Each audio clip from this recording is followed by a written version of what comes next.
I installed cameras in my own house. I did not tell anyone, not my son, not my neighbors, not even Susan, who has been my best friend for a lifetime. I did it because I could not take it anymore, because something was happening, and nobody believed me. Then, one afternoon, I reviewed the recordings, and I saw everything. I saw my daughter-in-law entering my house with a copy of the key. I saw how she opened my drawers, how she touched my clothes, how she stood in front of my closet as if it were hers.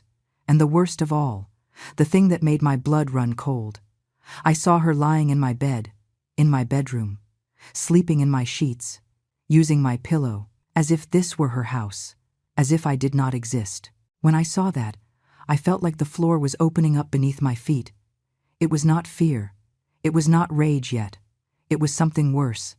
It was the confirmation that everything I had felt for weeks was real, that I was not crazy, that I was not exaggerating, that someone had been violating my space, my privacy, my home, and that person was my son's wife, the mother of my grandchildren, the one who smiled at family dinners and hugged me when she arrived.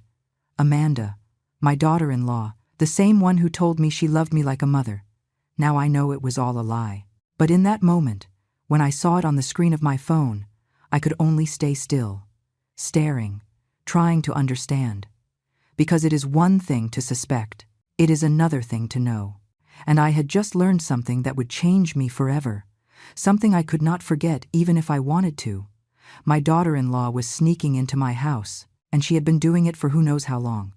I did not cry. I did not scream. I sat on the edge of my bed, the same bed where she had slept without my permission, and I felt a horrible emptiness, an emptiness that has no name.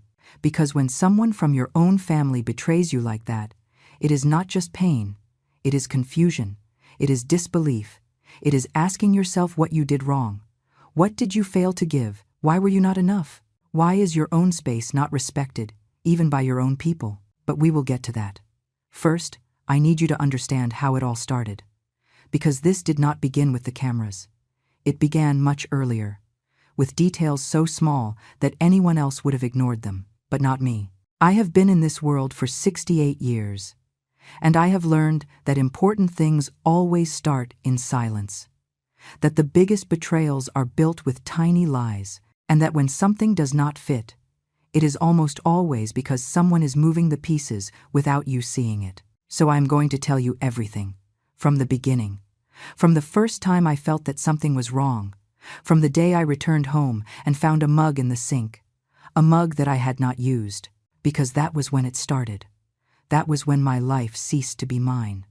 And although I did not know it yet, that was the day everything began to crumble.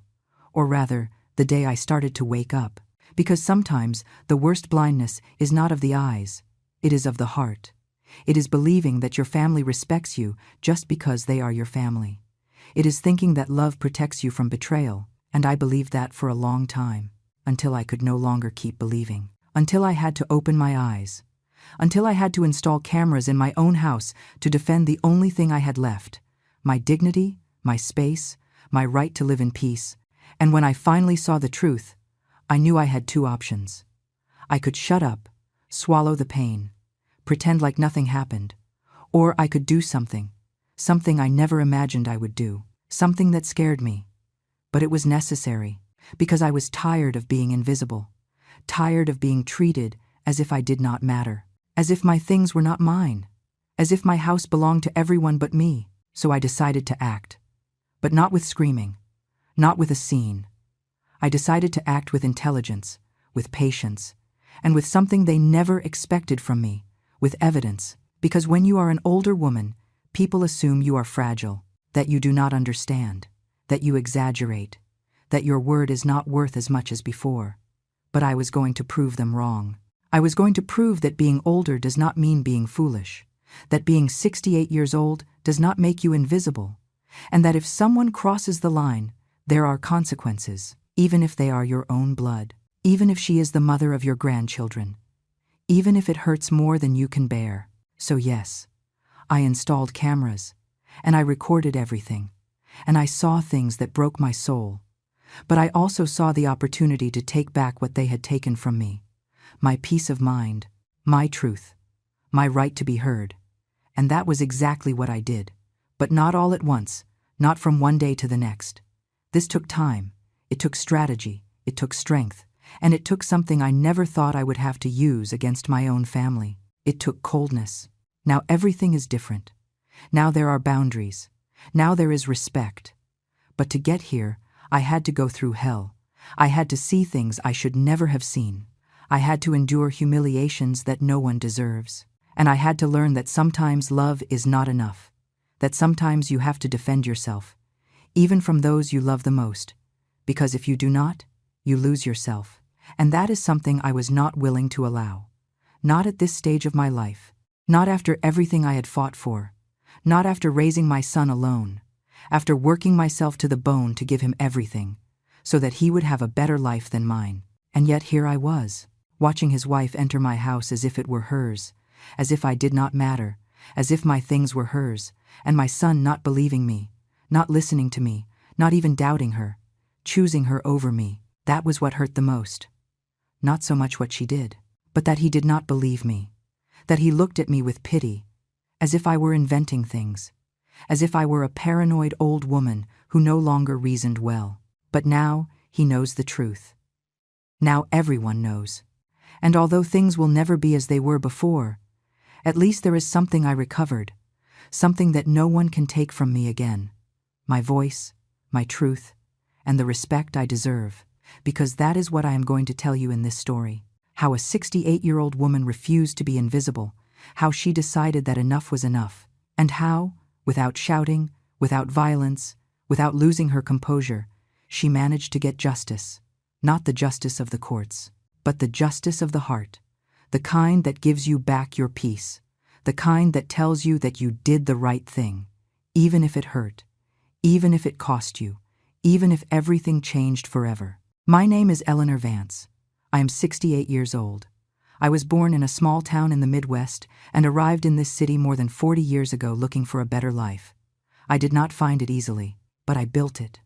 With my own hands, with my own effort. I worked in other people's houses scrubbing floors. I washed clothes until my fingers ached. I cooked in diners where the heat left you breathless. And I did all that for one single reason. For my son, for Christopher, because his father left us when he was barely 3 years old, and I swore that boy was never going to go hungry, that he would never lack for anything, and I kept that promise. Even if it cost me my back, even if it cost me my sleep, even if it cost me my entire youth. Christopher studied. He graduated. He got a good job. He married Amanda 11 years ago. They have 2 children.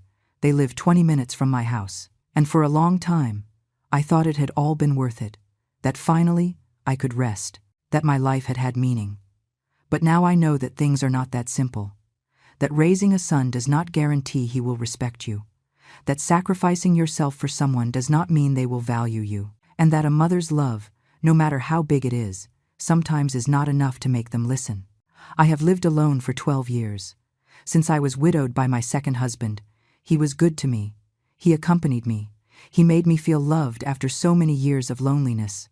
But cancer took him quickly. And since then, this house is mine alone. It is small. 2 bedrooms, a kitchen, a living room, a backyard with plants that I tend to every day.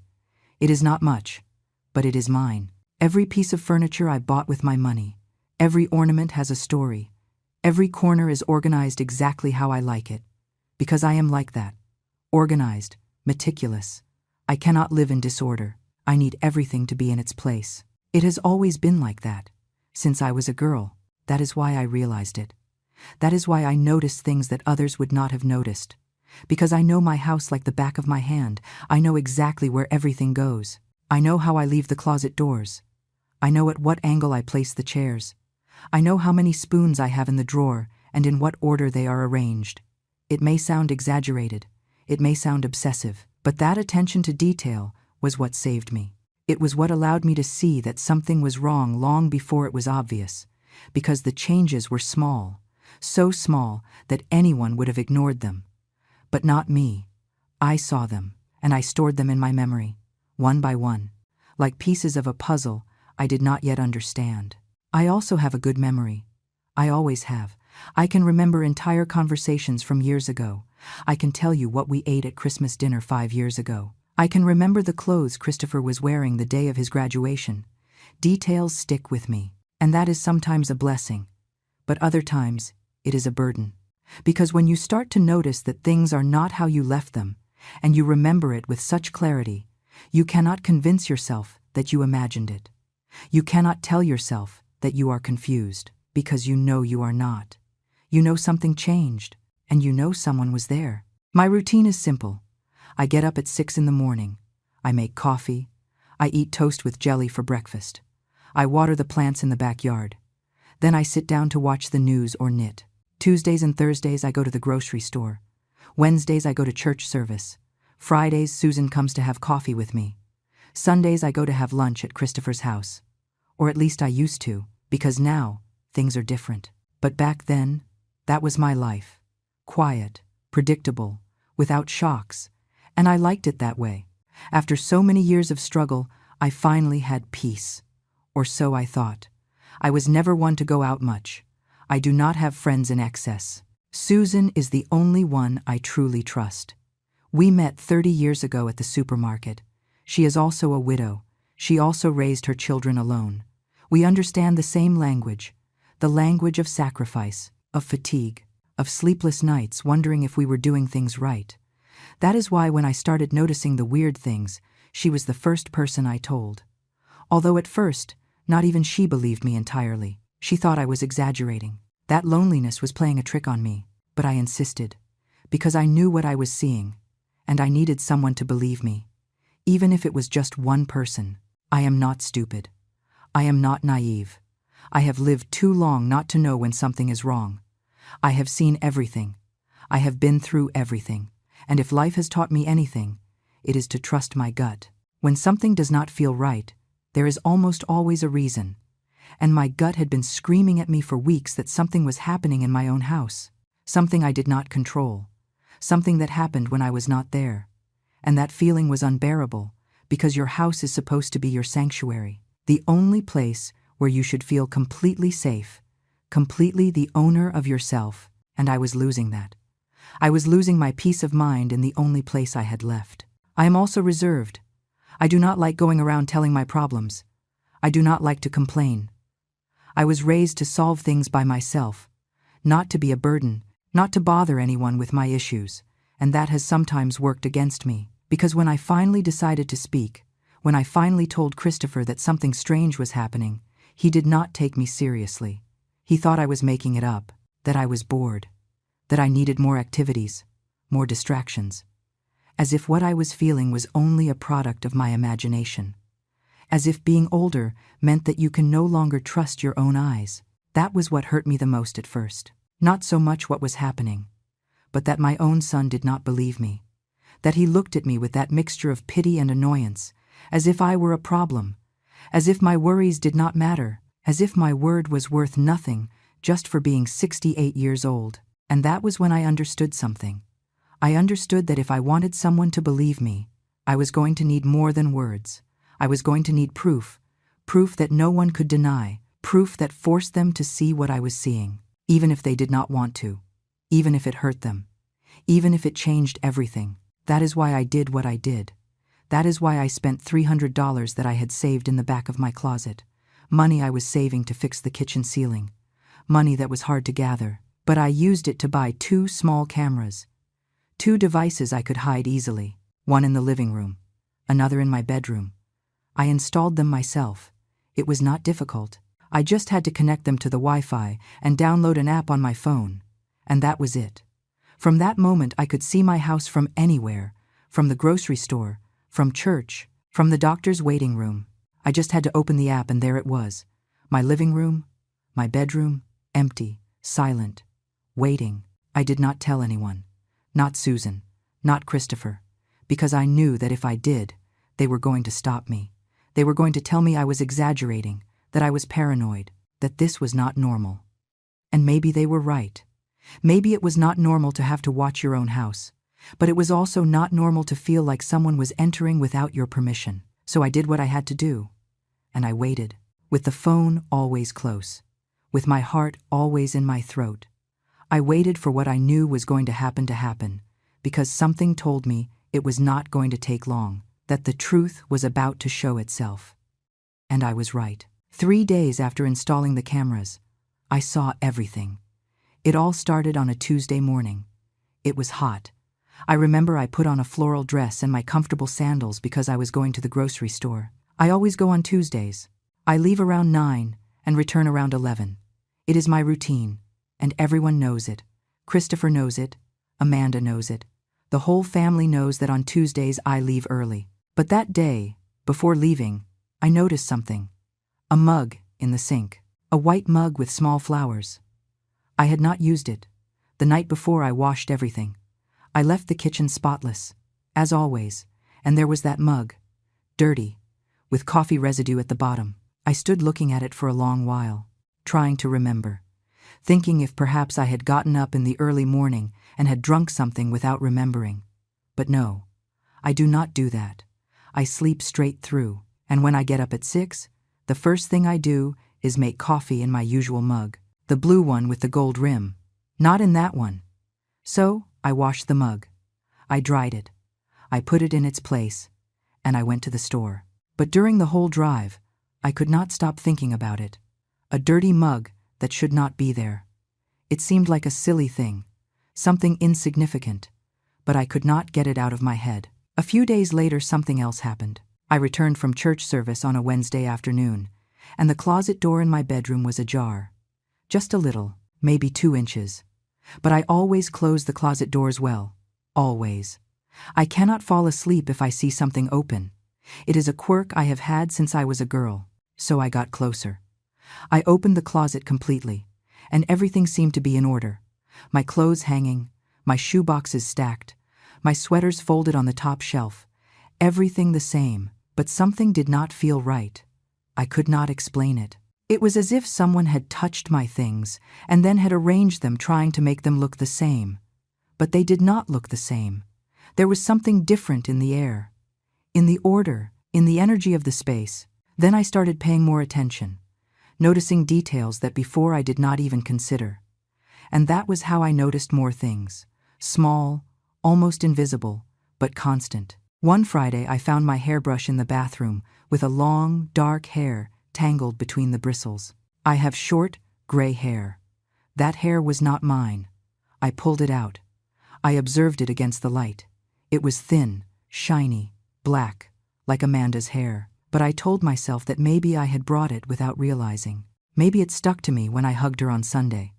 Although it made no sense, because I do not use that brush for anything other than combing my hair. And if a foreign hair had stuck to me, I would have seen it before. Another time, it was the television remote. I always leave it on the coffee table, on the right side, next to the vase. But one day I arrived and it was on the left side, near the sofa cushions. I took it, I put it in its place, and I tried to convince myself that I had moved it myself without realizing. But I knew I hadn't. I am too methodical for that. Everything has its place, and I do not change things around by accident. But I also could not tell anyone. Why? What was I going to say? That someone was entering my house to move the remote 2 inches? It would sound ridiculous. It would sound like I was losing my mind. Then it was my perfume. I have a bottle of perfume that Christopher gave me years ago. I almost never use it. Only on special occasions. I keep it in the top drawer of my dresser, on the right side, with the label facing the front. One day I opened the drawer, and the bottle was in the center, with the label facing the side, and it smelled, as if someone had uncapped it, as if someone had used it. I took the bottle in my hands, I smelled it, and I felt a chill, because it was not my imagination. Someone had touched my things, someone had been in my bedroom, in my most private space, and they had done it without my permission. That night I almost did not sleep. I stayed awake, staring at the ceiling, listening to every noise, every creak of the wood, every sound of the wind against the windows, and I asked myself who could be doing this? Who had access to my house? Who had a key? Only 3 people had a copy of my key: Christopher, Amanda, and Susan. Susan was ruled out immediately. She is my friend, my confidant. She would never do something like that to me. So that left my son and my daughter-in-law. But it made no sense. Why would either of them come to my house in secret? For what? What were they looking for? What did they want from me? Another week passed, and things continued. More and more often, more evident. One Monday I found one of my pillows on the bed with the case twisted, as if someone had slept there and then tried to fix it. One Thursday there were dirt stains on the floor of the entryway. Small, almost imperceptible. But I had mopped the day before, and I had not gone out to the backyard. So where did that dirt come from? One Saturday afternoon, I noticed that my hand cream was lower than I remembered. As if someone had used it, as if someone had squeezed some out and hadn't closed the cap well. I started keeping a mental log. A Tuesday, a Thursday, a Wednesday, always weekdays, always in the mornings, always when I left the house, never on weekends, never at night. There was a pattern, and that pattern told me that whoever was doing this knew perfectly well when I was not there. They knew my routine, they knew my schedule, and that reduced the options even more, because only someone close could know that, only someone trusted. So I did something I never thought I would do. One Friday, I pretended I was going out. I got dressed, I took my purse, I left through the front door. I locked it. I walked to the corner, and then I came back through the back alley. I entered through the patio door. I hid in the laundry room, and I waited. I waited for 2 hours. With my heart beating so hard, I thought it was going to explode. I waited in silence, without moving, almost without breathing. But nothing happened. No one came, and I felt foolish, ridiculous, like a paranoid old woman who no longer knows what is real and what is not. I told Susan. One afternoon when she came to have coffee, I told her everything. The mugs, the closet, the perfume, the pillows, everything. And she listened to me with patience, but I saw the doubt in her eyes, the concern. She told me that maybe I was stressed, that maybe I needed to rest more, that at our age memory sometimes plays tricks on us, and I know she said it with good intentions. I know she loves me, but it hurt, because even she doubted me. Even my best friend thought I was inventing things, that I was confused, that I was seeing ghosts where there were none. But I was not confused. I knew what was happening, and I knew that if I did not find a way to prove it, no one was going to believe me, ever. They were going to treat me like an old woman who lost her judgment, like someone who can no longer trust her own senses. And I was not going to allow that. Not after having worked so hard, not after having fought so much. I was not going to let them take the only thing I had left, my dignity, my sanity, my right to be heard. So I made the decision. I was going to get proof, real proof, proof that no one could deny. And that is why I bought the cameras, because my word was no longer enough, because what I saw was no longer enough. I needed others to see it too. I needed the truth to come to light, even if it scared me, even if I did not know what I was going to find, even if the answer was worse than I imagined. I needed to know. I needed proof, and I was willing to do whatever was necessary to get it. I decided to talk to Christopher before installing the cameras. I thought that maybe if I explained everything calmly, if I showed him my concern, he would listen to me. He was my son, the son I raised alone, the son for whom I worked until I broke my back. I thought he would believe me, that at least he would investigate, that at least he would take me seriously. But I was wrong, completely wrong. It was a Sunday. After lunch, Amanda was in the kitchen washing the dishes. The kids were playing in the yard, and I took the opportunity to talk to Christopher alone in the living room. I sat across from him. I took a deep breath, and I told him I needed to tell him something important, something that was keeping me awake. He put his phone aside. He looked at me, and I started talking. I told him about the mug, about the closet, about the perfume, about the brush, about all the small things that had been happening for weeks. I told him that someone was entering my house when I was not there, that I needed him to help me, that I needed to know what was happening. Christopher looked at me in silence for a few seconds, and then he sighed, a long sigh, tired, as if what I had just told him was a nuisance, as if it were one more problem on his list of problems. Then he asked me if I had slept well lately, if I felt healthy, if maybe I needed to go to the doctor, and I told him it was not that, that I was fine, that I knew perfectly well what I was saying, that I was not confused or sick. But he insisted. He told me that sometimes stress makes us see things that do not exist, that sometimes loneliness plays tricks on us, that maybe I needed more company, more activities, more distractions. I felt as if I had been slapped, not by the words themselves, but by the tone, by the way he looked at me, with pity, with condescending concern, as if I were a little girl inventing monsters under the bed, as if my word was no longer worth anything just because I was 68. I told him I was not inventing anything, that the things I was telling him were real, that I knew my house better than anyone, that I knew when something was out of place. But he shook his head. He told me that probably I myself had moved those things and did not remember, that it was normal, that it happened to a lot of people my age. My age. Those words stuck like knives, because there it was, the truth behind everything. To him, I was already an old woman who could not trust her own memory, an old woman who confused things, who exaggerated, who needed to be told what was real and what was not, and no matter how much I explained, no matter how many details I gave him, he had already decided that I was wrong, that my perception was not reliable, that my concerns were not valid. I asked him to at least check if anyone else had a copy of my key. He told me that only he and Amanda had copies, and that neither of them would enter my house without telling me, that I knew they always called me before visiting, that they would never arrive by surprise like that.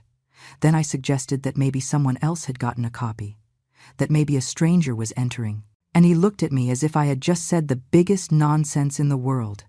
He asked me who was going to want to enter my house. For what? What were they going to look for there? And I did not know what to answer, because when he put it like that, it sounded absurd. It sounded paranoid. It sounded exactly how he wanted it to sound. Amanda came out of the kitchen at that moment, drying her hands with a towel. She asked what we were talking about, and Christopher told her. He told her that I believed someone was entering my house. Amanda opened her eyes in surprise. She sat next to me.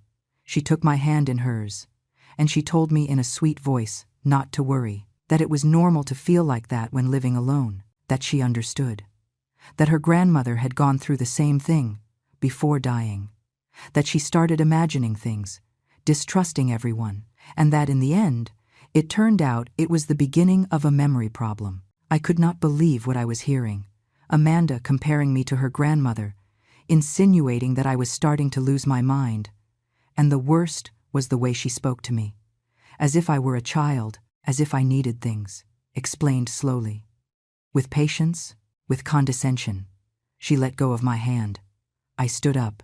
I told them I knew perfectly well what I was saying, that I was not crazy, that I was not confused, and that if they did not want to believe me, well, I was going to solve this alone. Christopher asked me to calm down. He told me no one was saying I was crazy, but his tone said exactly that. His look said exactly that. I left their house earlier than usual that day. I invented a headache, that I needed to rest. Amanda made me a tea to go. She hugged me. She told me to take care of myself, that if I needed anything to call them. And I nodded. I smiled. I pretended everything was fine, but inside I was destroyed, because my own son did not believe me, because my daughter-in-law treated me like I was a poor old woman raving, and because no one, absolutely no one, was willing to listen to me for real. On the way back home I cried. I cried from rage, from helplessness, from pain. Because this was not just about the moved things. It was about something much deeper. It was about respect, about being heard, about your word being worth something regardless of the age you are. And I realized that for them, my word was no longer valid. For them, I was already invisible, a burden, a problem, someone who had to be treated with care, but without taking her concerns seriously. That night I could not sleep. I stayed awake thinking about everything, about the years I had worked to give Christopher everything, about the sleepless nights when he was a baby and cried with fever, about the times I went hungry so he could eat, about everything I sacrificed. And now he was not even capable of believing me, not even of investigating, not even of wondering if maybe I was right. He preferred to think his mother was losing her sanity rather than consider that something strange was happening. The next day I went to an electronics store. I asked the young man at the counter about security cameras. He showed me several options, some very expensive, others simpler. In the end, I decided on 2 small cameras, wireless, with cloud recording. They cost $300 in total. It was a lot of money for me. Money I had been saving for other things, but I did not care anymore, because I needed proof. Proof that no one could deny. Proof that would give me back my credibility, my voice, my right to be heard. The young man explained to me how they worked, how to install them, how to watch the recordings from my phone. He sold me an additional memory card so I could save more videos, and he helped me download the app. I felt a little foolish at first. I am not very good with technology, but he was patient. He explained everything twice, 3 times, until I understood. And when I left that store with the bag in hand, I felt something I had not felt in weeks. I felt control. I felt I was doing something, that I was not staying still, that I was not going to let them treat me as if I were invisible. I arrived home and installed them that same day. One in the living room, hidden behind some books on the shelf. Another in my bedroom, on top of the closet, between some hat boxes I no longer use. No one would notice them unless they looked for them. I configured everything as they had explained to me, and it worked. On the screen of my phone, I could see my living room, my bedroom, empty, quiet, waiting. And for the first time in a long time, I felt a little calmer, because now I had eyes where I was not. Now I had a way to know the truth, even if that truth hurt me, even if that truth changed everything. I did not say anything to anyone, not to Susan, not to Christopher, especially not to Christopher, because if he found out, he would tell me I was exaggerating, that I was being paranoid, that I was wasting my money, and I did not want to hear that. Not again. I had already heard enough. Now it was my turn to prove that I was right, that I was not crazy, that I was not imagining things, and that I deserved to be heard, even if I had to prove it alone, even if no one believed me yet. Soon everyone would see. Soon everyone would know. And then they could no longer treat me as if my word was worth nothing. 2 days passed after installing the cameras. 2 days in which I checked my phone every 10 minutes, in which I left the house with my heart racing, in which I ran back to see the recordings, but there was nothing. Just my empty living room, my bedroom in silence, the hours passing without news, and I started to doubt again, to ask myself if Christopher was right, if I was exaggerating, if I had really spent $300 for nothing. But then Wednesday arrived, and everything changed. That day I went to church service as always. At 4 in the afternoon, the church is 15 minutes walking. The service lasts an hour. Then I stay chatting with some ladies. So normally I return around 6:30. It is my Wednesday routine, and everyone knows it. I left the house, I locked the door, I checked twice as I always do, and I left calmly. But this time, I had the phone in my hand, with the app open, looking at the screen from time to time while I walked. I arrived at church. I sat in my usual pew, the 3rd row on the right side, and I left the phone in my purse. During the service, I tried to concentrate, to pray, to stop thinking about the cameras, about my house, about everything that had been happening. But I couldn't. My mind kept going back there, wondering if at that moment something was happening, if someone was entering, if finally I was going to discover the truth. When the service ended, I left quickly. I did not stay to chat. I invented that I was in a hurry, that they were waiting for me at home, and I walked back faster than normal. Halfway there, I could not take it anymore. I took out the phone. I opened the app, and my heart stopped. There it was, a figure in my living room, a person moving in front of the camera. I stopped dead, in the middle of the sidewalk. With my hands trembling, I brought the screen closer to my eyes. I tried to focus, and then I saw her. It was Amanda, my daughter-in-law, in my living room, walking as if it were her house, dressed in leggings and a loose top, with her hair pulled back in a ponytail, looking around, touching my things. I could not breathe. I felt like I was running out of air, that the world was moving beneath my feet. Because it is one thing to suspect, it is another thing to see. And I was seeing my daughter-in-law in my house. without my permission, without telling me, entering like it was nothing, as if she had every right. I leaned against a wall. I kept watching the screen. I saw her walk toward the kitchen, open the refrigerator, take something out, close the door, return to the living room, sit on my sofa, the one I bought 5 years ago with so much effort, and stay there, calm, relaxed, as if she were in her own house. I wanted to run. I wanted to go back and confront her. But something stopped me. Something told me to wait, to keep watching, that I needed to know more. I needed to understand what she was doing, why she was there, how long she had been doing this. So I changed cameras. I went to the one in my bedroom, and what I saw made my blood run cold. Amanda entering my room, opening my closet, taking out clothes, my clothes, touching them, smelling them, holding them against her body in front of the mirror, as if she were trying on my things, as if they were hers. I leaned against the wall. I closed my eyes. I breathed. 1, 2, 3 times, trying to calm myself, not to scream right there on the street. I opened my eyes again.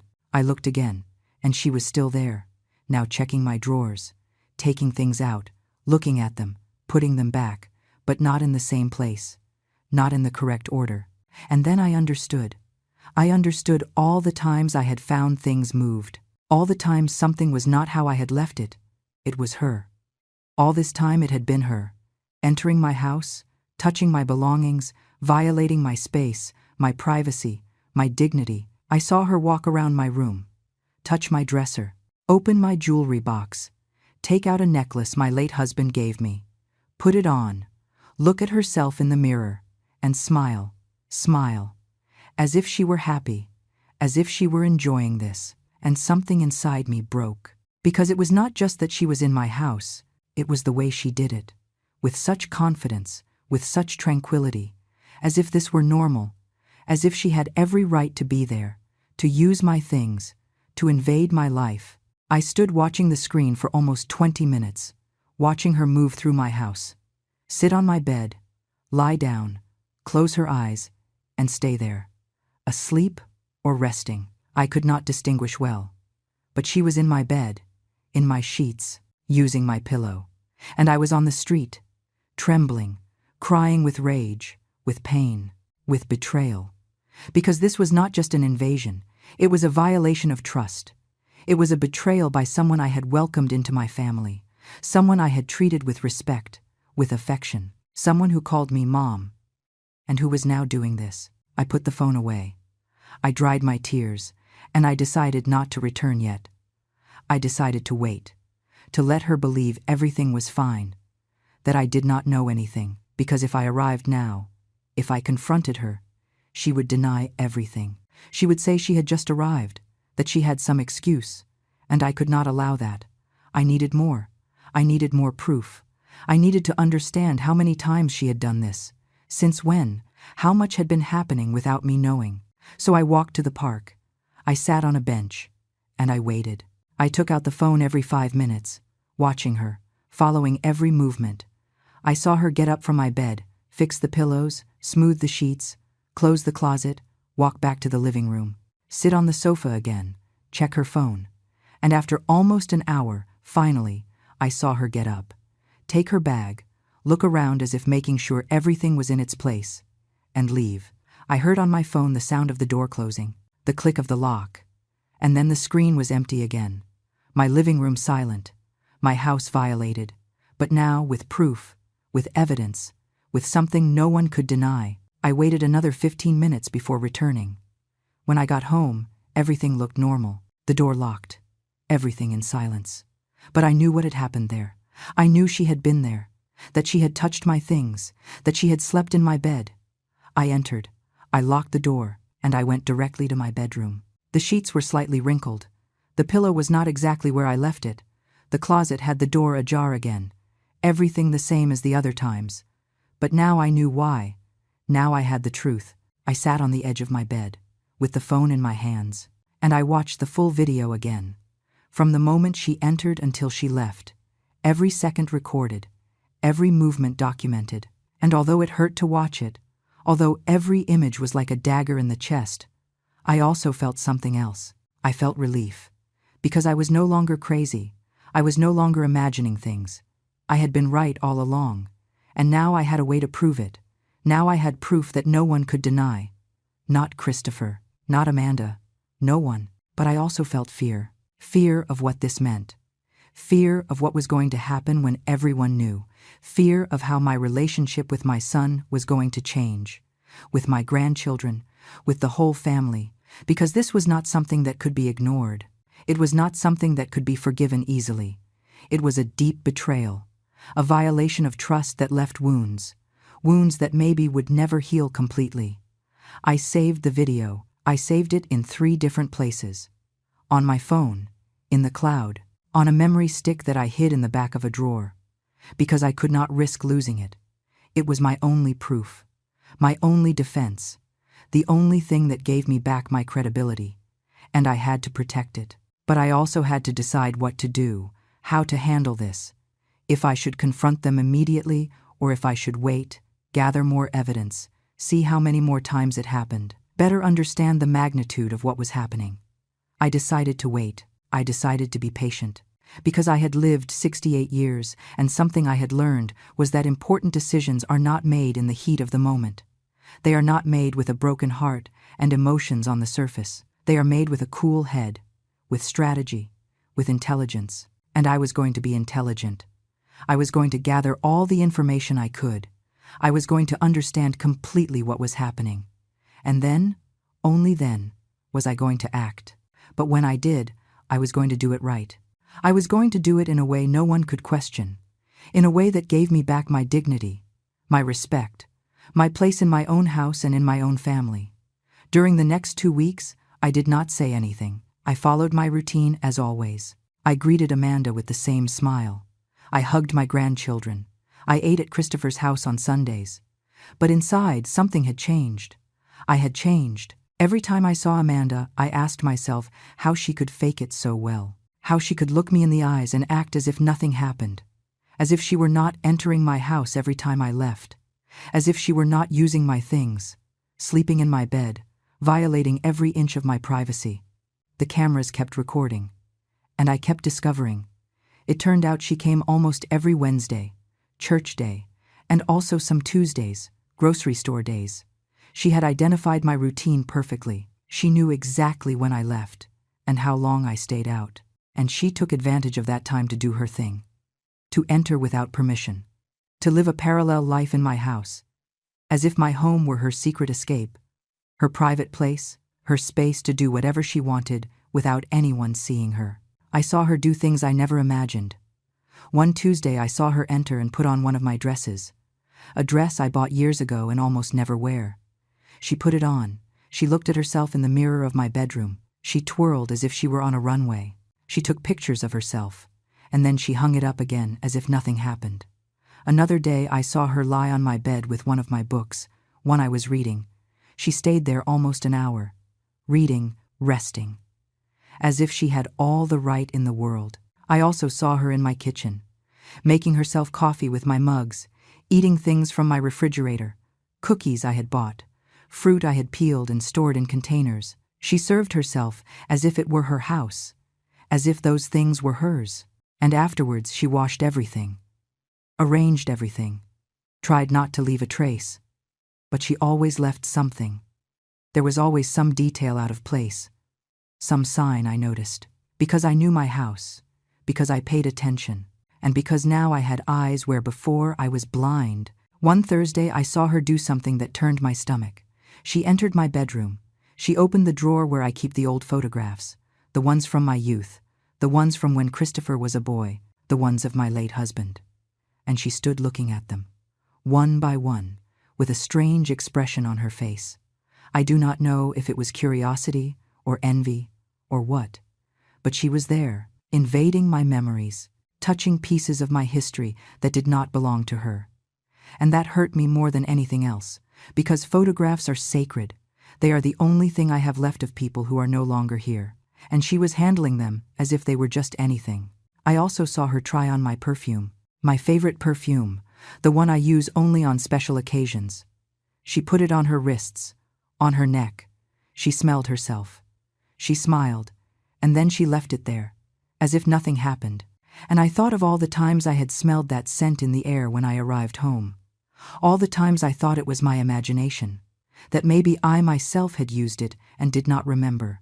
But no, it was her. All the time it had been her, using my things as if they were hers, as if I did not matter, as if my existence were nothing more than an obstacle in her path.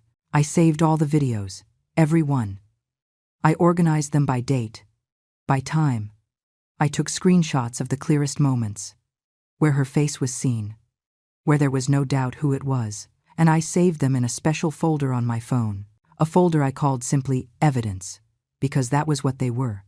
Irrefutable evidence that I was not crazy, that I was right, that everything I had been feeling was real, and no one was going to be able to deny it.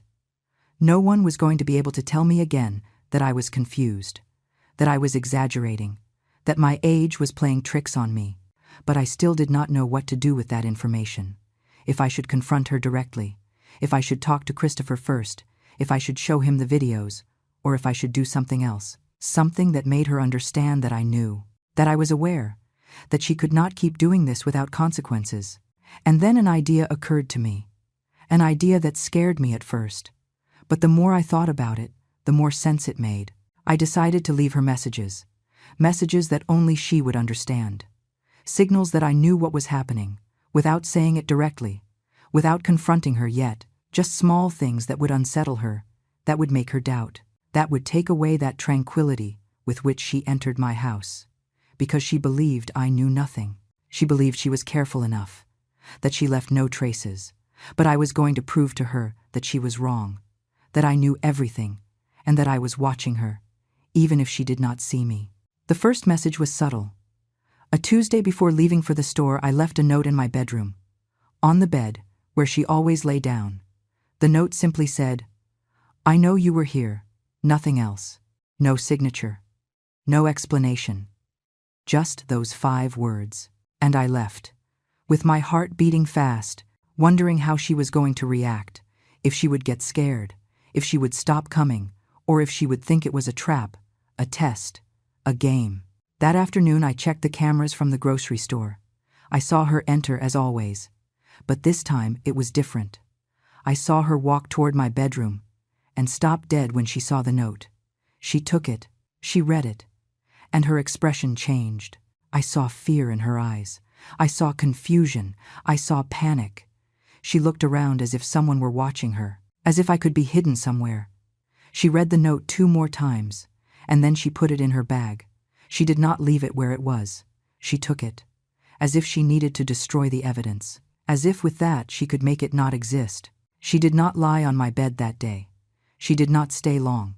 She walked nervously through the house, checking the corners, looking for cameras maybe. Although she did not find them, they were very well hidden. And after about 15 minutes, she left, faster than usual, with her hands trembling. And I smiled, because for the first time in a long time, I felt I had some control, that I was not just the victim, that I could make her feel even a fraction of the discomfort I had felt for weeks, months maybe. 3 days passed, and she did not return. I thought maybe it had worked, that my message had scared her enough, that finally she was going to stop coming. But then Wednesday arrived, church day, and there she was again, entering my house, more cautious this time, looking at everything more carefully, but entering nonetheless, because she could not resist, because whatever it was that brought her here was stronger than the fear. It was an addiction, a need, something sickly she could not control. This time, I left something different. I moved one of the picture frames in my bedroom. I put it in a different place, in a place where she could not miss it, and next to the frame, I left another note. This one said, "I see you." 3 words, simple, direct, terrifying. And I went out again. I waited again. I watched again from my phone as she entered, as she found the note, as her face went pale, as her hands trembled more than the previous time. This time she left immediately. She did not check anything else. She did not stay. She just took the note, put the frame back in its place, and left almost running. And I knew it was working, that she was starting to understand that someone knew, that someone was watching her, that her days of entering my house freely were numbered. And although I still hadn't confronted her directly, although I still hadn't shown the videos, I had already achieved something. I had managed to take away her peace.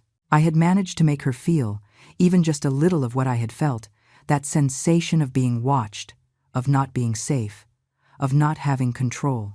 But this was just the beginning. Because I was not going to settle for scaring her. I was going to go all the way.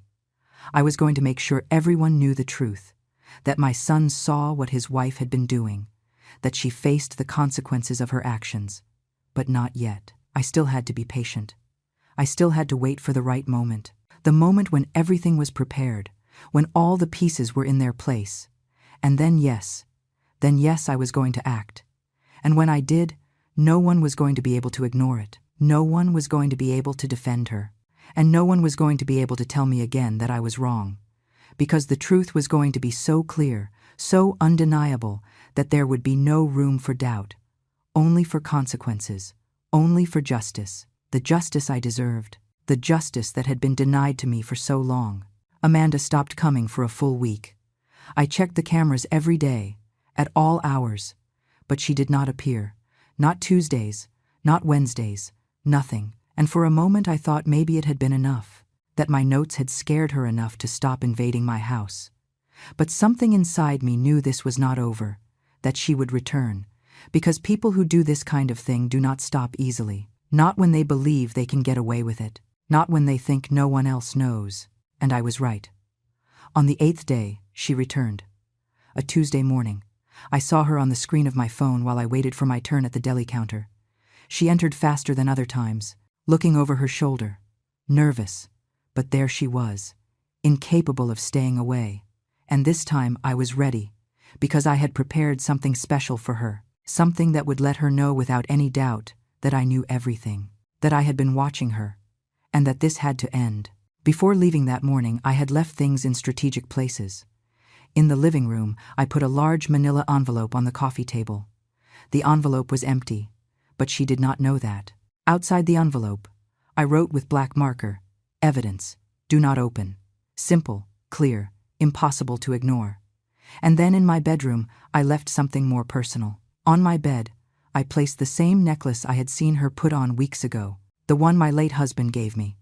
And next to the necklace, I left a printed photograph, a screenshot from one of the videos, where she was clearly seen in my bedroom, looking at herself in the mirror, wearing my clothes. I did not put any note this time. It was not necessary. The photograph said everything that needed to be said. It showed her that I had proof, that I had recorded her, that I knew exactly what she had been doing, and that I could prove it whenever I wanted. I left the house with my hands trembling, not from fear, but from anticipation, from knowing that this was the decisive moment, the moment she would understand she could no longer hide, that she could no longer keep pretending, that everything had changed. I saw her enter. I saw her walk toward the living room and stop when she saw the envelope. She approached slowly. She took it in her hands. She turned it over. She read what it said outside, and I saw how her face broke down. I saw the panic in her eyes, the trembling hands. She opened the envelope, looked inside, and although it was empty, the message had arrived. She left the envelope where it was and walked toward my bedroom, with slow steps, insecure, as if she knew something else awaited her there. When she saw the photograph on my bed, she froze, completely motionless. For almost a full minute she did not move, just stared at her own image captured in my house, in my private space, doing something she should never have done. She took the photograph with both hands, brought it close to her face, and then she started to cry. I saw the tears run down her cheeks. I saw how her shoulders shook, and for a second I almost felt pity, almost. But then I remembered everything she had made me feel. All the times I doubted myself, all the times I thought I was losing my mind, and the pity vanished. Amanda left the photograph where it was, took the necklace, looked at it, and left it again on the bed.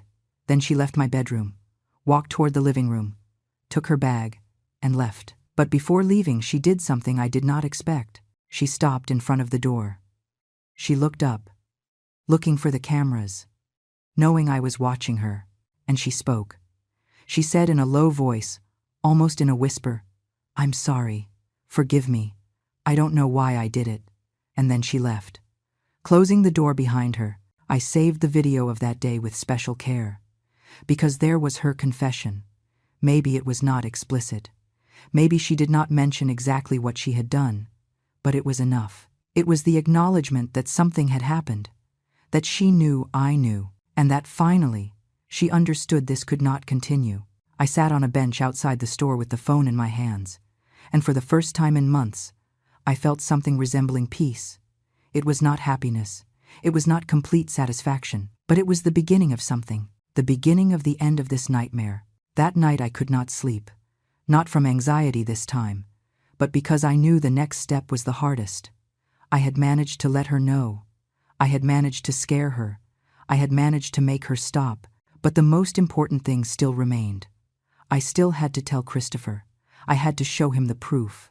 I had to make him see what his wife had been doing for months. And that terrified me, because I knew that when I did, nothing would ever be the same. Things between us would change forever. The family would change.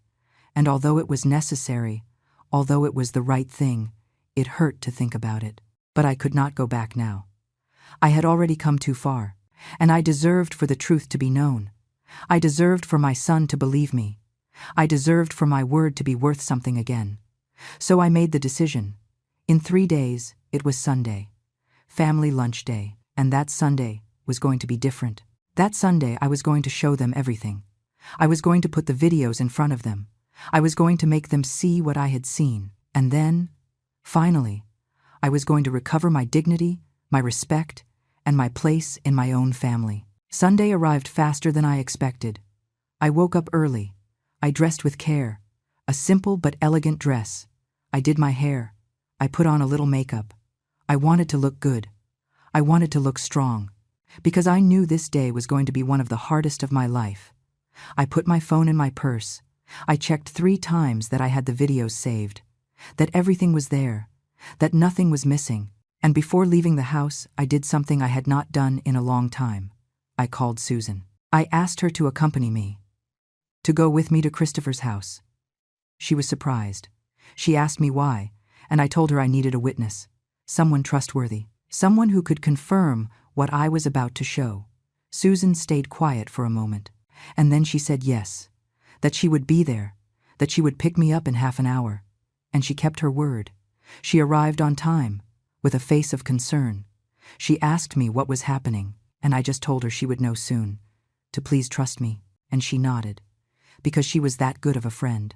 We arrived at Christopher's house at 1 in the afternoon. As always, Amanda opened the door. And when she saw me, when she saw Susan was with me, her face went pale. She tried to smile. She tried to act normal. But I saw the fear in her eyes. I saw how her hands trembled when she let us in. The kids ran to hug me. Christopher came out of the kitchen drying his hands. He gave me a kiss on the cheek. He shook Susan's hand and asked what we owed the visit of my friend to. I told him there was something important I needed to talk to them about, to both of them. Alone. Christopher frowned. He looked at Amanda. She avoided his gaze. And then he knew something was wrong. He asked his oldest son to take the kids to the room to play. We waited for them to leave. And then we sat in the living room. Me in the armchair, Susan next to me in a chair, Christopher and Amanda on the large sofa, facing me. The silence was heavy, uncomfortable, and I knew I had to break it, that I had to start, even if it hurt, even if every word cost me. I took a deep breath. I took out my phone, and I started speaking. I told Christopher that weeks ago I had told him something weird was happening in my house, that things moved, that someone was entering, and that he did not believe me.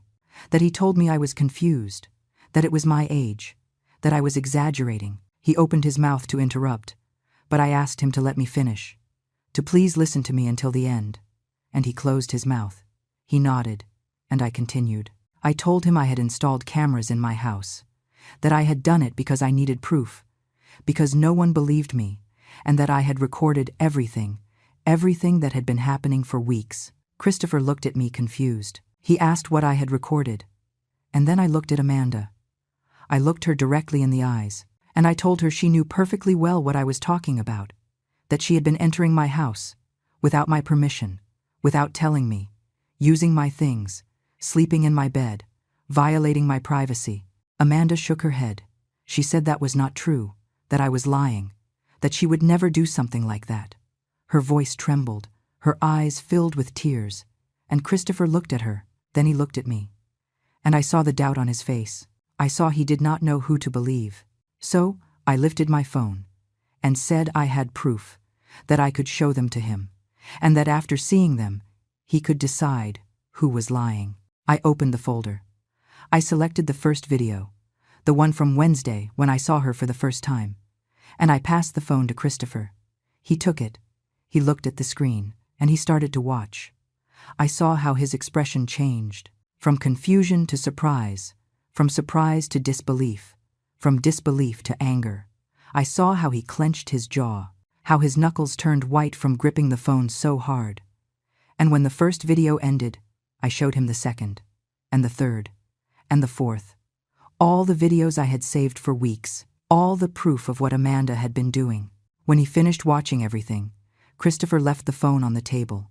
He stayed quiet, motionless, and then he turned to look at Amanda and asked her if it was true, if she had really been doing that. Amanda was crying. The tears ran down her face, and finally, she nodded. She said yes, that she had done it, that she did not know why, that she could not explain it, that she just needed a place to be alone, to escape, to feel different, and that her mother-in-law's house was that place. Christopher stood up. He walked toward the window. He stayed there with his back to everyone, and I saw how his shoulders shook.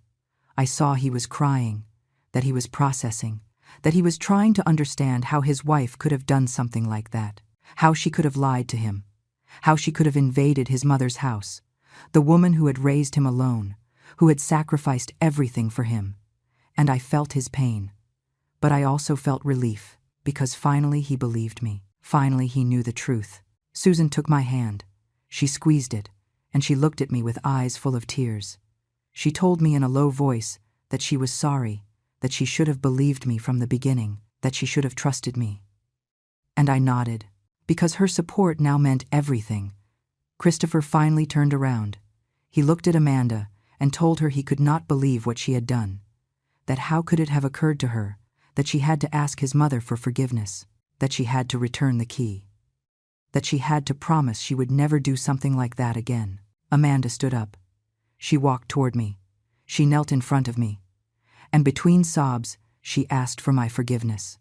She told me she was sorry, that it had been a terrible mistake, that she did not know what was wrong with her, that she was confused, that she felt trapped in her life, that she needed to escape, and that my house was her escape, but that she understood she had been wrong, that she had violated my trust, my space, my dignity, and that she could never forgive herself for that. I looked at her, this woman kneeling in front of me, crying, begging, and I felt so many things at the same time: rage, pain, betrayal, but also some compassion, because I saw that she was also suffering, that she was also lost, that she also needed help, and although what she had done had no justification, although she had crossed all possible lines, she was also human. She also had the right to be wrong, even if the consequences of her mistakes were painful for everyone. I told her I accepted her apologies, but that I needed the key, now, and that I needed her promise that this would never happen again. She nodded. She took the key out of her purse.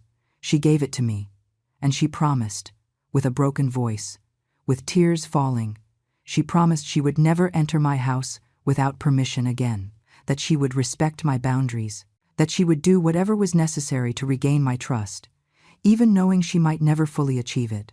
4 months have passed since that Sunday. 4 months since I showed the videos, since the truth came to light, and things have changed. Not everything went back to how it was before. Maybe it never will. But there is something new now, something that did not exist before all this. There is respect. There are boundaries. There is awareness that my space is mine, that my word has value, that I am not invisible just for being 68 years old. Amanda is going to therapy. Christopher told me a few weeks ago. He told me she had been dealing with anxiety, with a crisis she did not know how to handle, that she felt trapped in her role as mother and wife, that she needed a space of her own and did not know how to ask for it the right way. She did not know how to communicate what she needed, and then she looked for that space in the wrong place, in my house, invading what did not belong to her. It is not a justification. It never will be, but at least it is an explanation.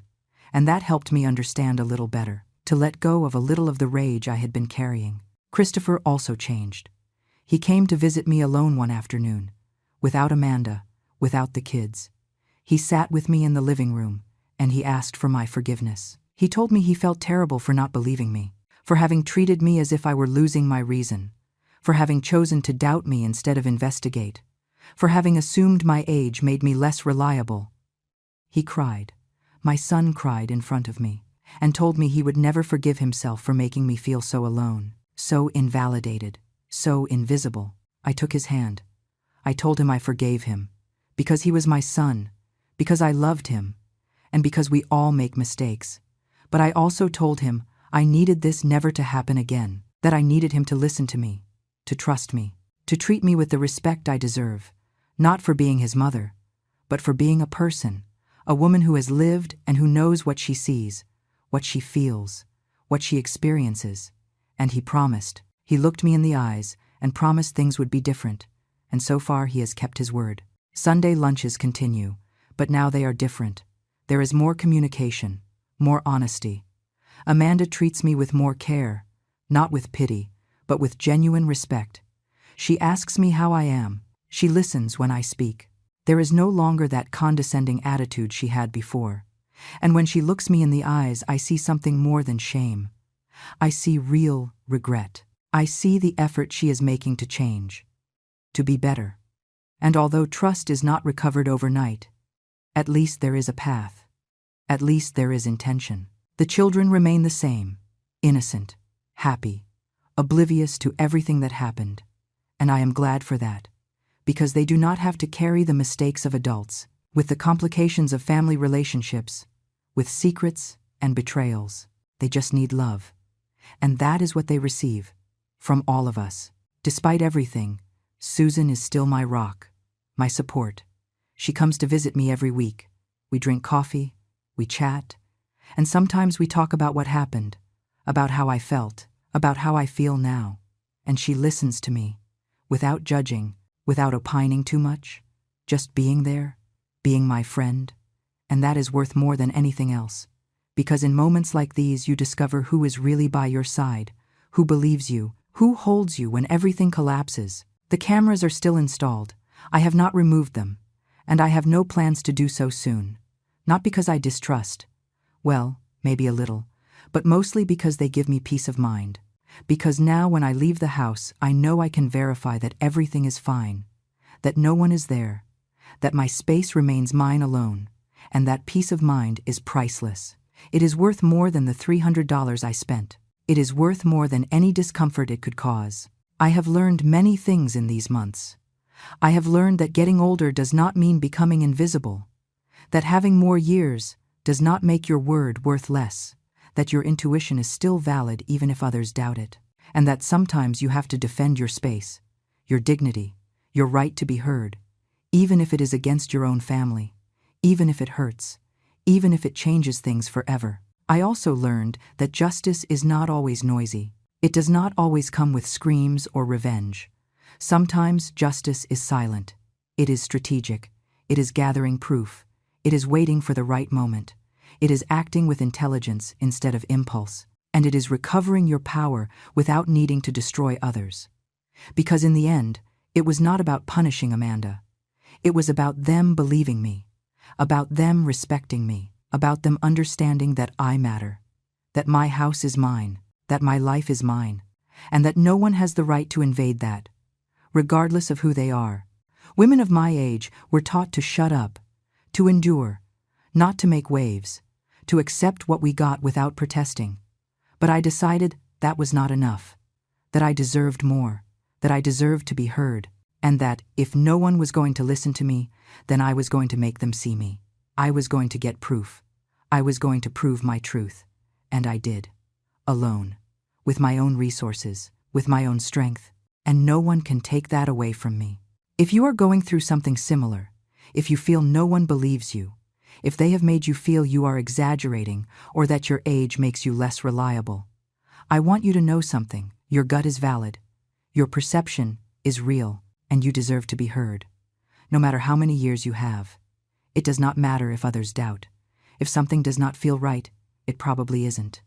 And you have every right to investigate, to look for answers, to defend your space and your dignity. It was not easy. There were moments when I doubted myself.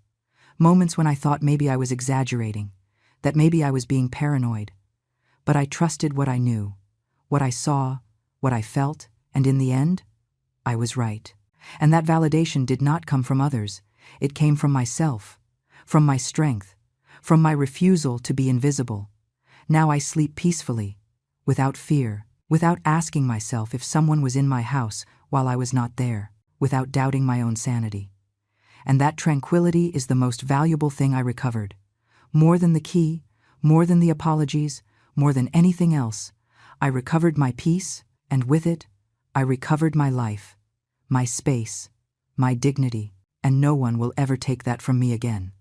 Because now I know I can defend myself, that I can fight, that I can make them listen to me, and that never, never again will I allow them to treat me as if I did not matter. This is my story. A story of betrayal, yes, but also of strength, of resilience, of a woman who refused to be invisible. And if my story can help someone else find their voice, defend their space, trust in themselves, then it was all worth it. Every tear, every sleepless night, every moment of doubt, because in the end, it is not just about me. It is about all of us. The women who grow older and refuse to disappear. The ones who are still standing. The ones who keep fighting. The ones who keep demanding respect. Until the last day.